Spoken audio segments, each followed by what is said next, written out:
This is another walkthrough of a chi-square test of independence.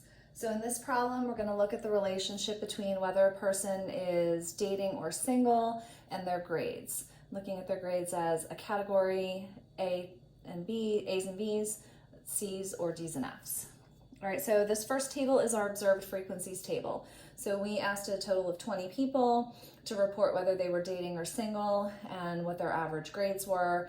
And this is the data that we collected. This is our observed frequencies. So really the first mathematical step in the chi-square test of independence is to put together the table of expected frequencies.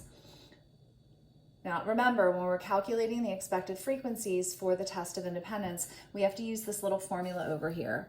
So for each cell in the table, we need to take the row total or the row sum, multiply it by the column total or the column sum, and then divide by the grand total or the grand sum. So we're going to do these little calculations for each cell in the table. So starting with the dating and A's and B's.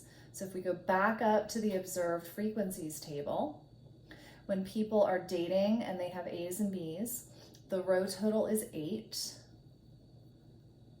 the column total is 10, and the grand total is 20. So 8 times 10 divided by 20 is 4. Moving over to single and A's and B's, the row total is 8, the column total is 10, and the grand total for this and for all of them is 20. So that's 4.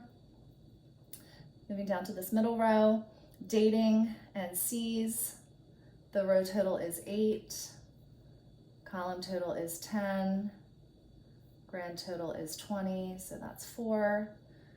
C's and single, we have 8 and a 10, divided by 20, again that's 4.